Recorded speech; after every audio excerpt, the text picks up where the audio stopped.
Is this switched on? Yeah? Yeah? Thank you very much. Honorable Prime Minister Garibashvili, Mr. Duclos, esteemed participants of the 6th Paris Peace Forum, ladies and gentlemen, first of all, I would like to express my gratitude to President Macron for the wonderful organization of the forum, warm hospitality and invitation. One of the pillar records of the forum documents is that 2 billion people worldwide live in conflict-affected areas. From the point of view of the Republic of Armenia, it would be more precise to write that sentence as follows. As a result of ethnic cleansings, more than 500,000 Armenians no longer have the opportunity to live in their homeland. 500,000 is the number of Armenians who were forcibly displaced from Azerbaijan and became refugees as a result of ethnic cleansing. About 360,000 of them were forcibly displaced from Azerbaijan since the beginning of the 90s as a result of the Sumgait and Baku massacres and Armenophobia. Since then, Armenophobia unfortunately has been the state policy in Azerbaijan. And before that, under the Soviet Union, due to administrative and psychological pressures, Armenians had to leave Nakhichevan and many other areas of Azerbaijan. Around 26,000 Armenians flee Nagorno-Karabakh during the 44-day war of 2020. And as a result of the large-scale attack and ethnic cleansing perpetrated by Azerbaijan against Nagorno-Karabakh on September 19 of this year, around 105,000 Armenians were forced to leave Nagorno-Karabakh within a week.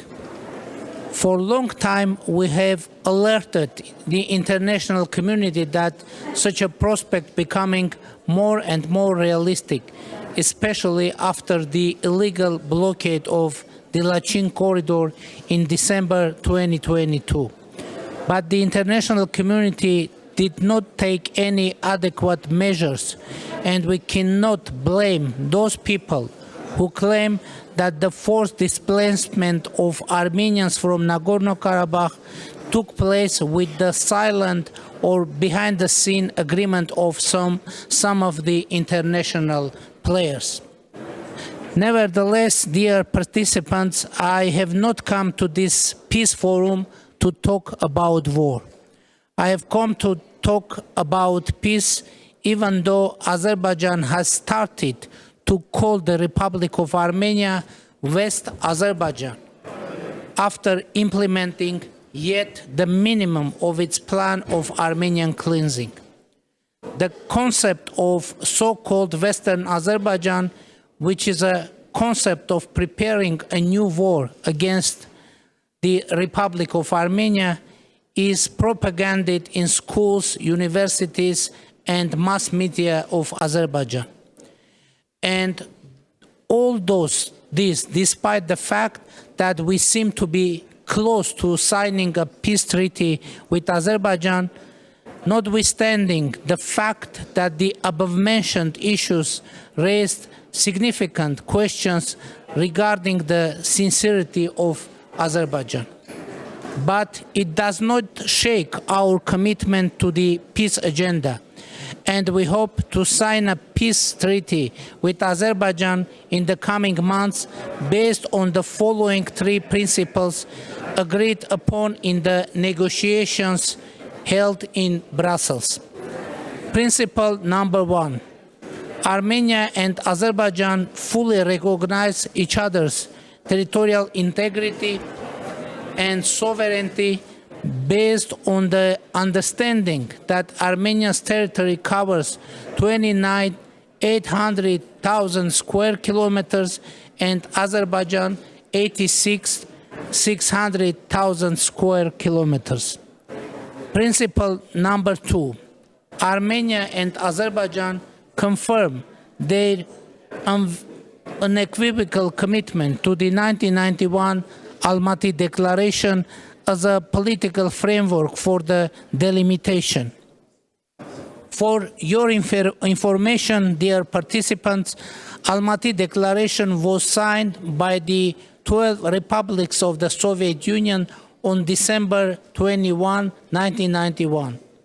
Under that declaration, the 12 republics of the former USSR, including Azerbaijan and Armenia, recognize each other's territorial integrity, sovereignty, the inviolability of existing, that is, administrative borders, and therefore the existing administrative borders between the republics of the Soviet Union become state borders. Principle number 3. Future transport arrangements for unblocking transport and economic links in the region will respect the principles of sovereignty, jurisdiction, reciprocity, and equality of all countries.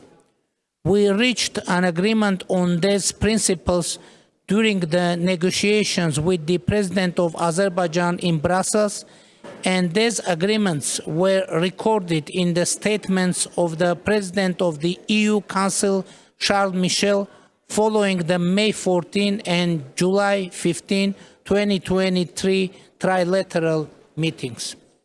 French President Emmanuel Macron and German Chancellor Olaf Scholz also expressed their support for these principles, which is expressed in the quadrilateral statement of Granada signed by Charles Michel, Olaf Scholz, Emmanuel Macron, and me, and it happened last month. And if Azerbaijan doesn't reject those principles, it means that signing a peace treaty with Azerbaijan in the coming months becomes very realistic. Unfortunately, the President of Azerbaijan refused to participate in five-party meeting in Granada last month. The planned trilateral meeting in Brussels in October did not take place, and I have not received an invitation to the next meeting from Charles Michel. I hope our European partners are committed to their obligations. Honorable participants of this forum, our region, the South Caucasus, needs peace, which is a situation where all the countries in the region live with open borders, are connected by active economic, political, cultural ties, and have accumulated experience and tradition of solving all issues through tools of diplomacy and dialogue. To provide such a situation will be very difficult without reopening the transport communications and taking this into account.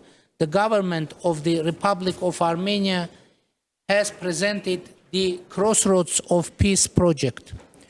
This is a plan to connect our regional countries, including Azerbaijan, Armenia, and Turkey, with railways, roads, cables, gas pipelines, power lines, or strengthen existing connections. As you know, at the moment we do not have any functioning road, nor any functioning railway, cable, pipeline, or power line with either Turkey or Azerbaijan, and we propose to change this situation positively. The Crossroads of Peace project would also bring benefits to Georgia and Iran, including bilateral as well as in terms of strengthening ties with Azerbaijan, Turkey, and Armenia.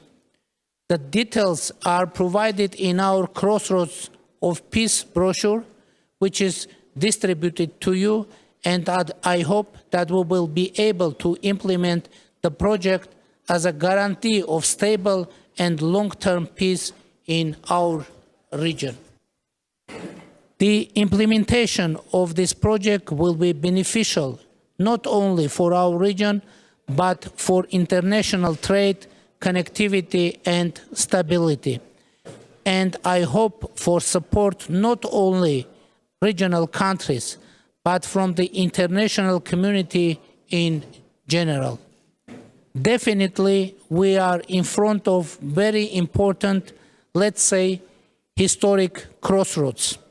So let's make it crossroads of peace. Thank you very much.